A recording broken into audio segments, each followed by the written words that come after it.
আজকের প্রশ্ন হলো স্নায়ুযুদ্ধের পরবর্তী পরিবেশ বর্ণনা করো। স্নায়ুযুদ্ধের পরের পরিবেশ, যা সাধারণত 1991 সালে সোভিয়েত ইউনিয়নের বিলুপ্তির সাথে শেষ হয়েছে বলে মনে করা হয়, সারা বিশ্বে উল্লেখযোগ্য ভূ-রাজনৈতিক, অর্থনৈতিক এবং সামাজিক রূপান্তর দ্বারা চিহ্নিত করা হয়েছিল। একদিকে মার্কিন যুক্তরাষ্ট্র এবং তার মিত্রদের মধ্যে দীর্ঘস্থায়ী উত্তেজনার অবসান এবং অন্যদিকে সোভিয়েত ইউনিয়ন এবং তার স্যাটেলাইট রাষ্ট্রগুলি অনেক দেশে আন্তর্জাতিক সম্পর্ক এবং দেশীয় নীতিগুলির পুনর্বিন্যাসের দিকে পরিচালিত করে। ভূ-রাজনৈতিক পরিবর্তন, ইউনিপোলারিটি। স্নায়ুযুদ্ধের পরপরই মার্কিন যুক্তরাষ্ট্রের আধিপত্যে এক মেরু বিশ্বব্যবস্থার উত্থান ঘটে।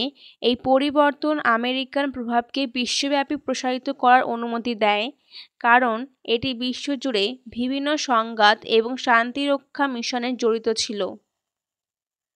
মার্কিন যুক্তরাষ্ট্র তার বৈদেশিক নীতি এজেন্ডার অংশ হিসেবে গণতন্ত্র এবং পুঁজিবাদকে উন্নীত করতে চেয়েছিল। ২. ন্যাটো সম্প্রসারণ। ওয়ারশ চুক্তির বিলুপ্তির সাথে সাথে ন্যাটো পূর্বের পূর্ব ব্লকের দেশগুলিতে পূর্ব দিকে প্রসারিত হতে শুরু করে। এই সম্প্রসারণটি রাশিয়ার প্রতিরোধের মুখোমুখি হয়েছিল, যার ফলে পরবর্তী বছরগুলিতে উত্তেজনা পুনরুত্থিত হয়। ৩. আঞ্চলিক দ্বন্দ্বের উত্থান। সোভিয়েত প্রভাব দুর্বল হওয়ার ফলে শূন্যতা অনেক আঞ্চলিক সংঘাতের দিকে পরিচালিত করে। যুগোস্লাভিয়ার মতো জায়গায় জাতিগত উত্তেজনা ছড়িয়ে পড়ে, যার ফলে 1990-এর দশক জুড়ে হিংসাত্মক গৃহযুদ্ধ এবং মানবিক সংকট দেখা দেয়। ৪. নতুন জাতির উত্থান।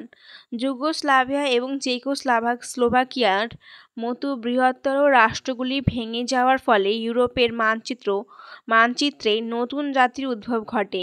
এই প্রক্রিয়ায় প্রায়ই সীমানা, শাসন এবং সংখ্যালঘু অধিকার সংক্রান্ত জটিল আলোচনা জড়িত। অর্থনৈতিক রূপান্তর। প্রথম হচ্ছে উত্তরণ অর্থনীতি। অনেক প্রাক্তন কমিউনিস্ট রাষ্ট্র কেন্দ্রীয় পরিকল্পিত অর্থনীতি থেকে বাজার ভিত্তিক ব্যবস্থায় রূপান্তরিত হয়েছিল। এই রূপান্তরটি প্রায়শই উত্তাল ছিল, ফলে অনেক নাগরিকের জন্য অর্থনৈতিক কষ্টের কারণ তারা নতুন বাজারের বাস্তবতার সাথে সামঞ্জস্য করেছিল। বিশ্বায়ন। শীতল যুদ্ধ পরবর্তী যুগে বিশ্বায়নের একটি ত্বরণ দেখা যায়। বাণিজ্য উদারীকরণ এবং প্রযুক্তিগত অগ্রগতি জাতিগুলির মধ্যে বৃহত্তর আন্তঃসংযুক্ততাকে সহজতর করে। অর্থনৈতিক বৈষম্য। যদিও কিছু দেশ এই সময়কালে অর্থনৈতিকভাবে উন্নতি লাভ করেছিল, যেমন পোল্যান্ড, অন্যরা উল্লেখযোগ্যভাবে সংগ্রাম করেছিল, যেমন সোভিয়েত পরবর্তী বছরগুলিতে রাশিয়া, যা পূর্বে একই ধরনের রাজনৈতিক শাসনের অধীনে থাকা অঞ্চলগুলির মধ্যে তীব্র বৈষম্যের দিকে পরিচালিত করেছিল। সামাজিক প্রভাব। সাংস্কৃতিক বিনিময়। মতাদর্শগত বাধার অবসান পূর্ব এবং পশ্চিমের মধ্যে সাংস্কৃতিক ধারণার বৃহত্তর বিনিময়ের অনুমতি দেয়।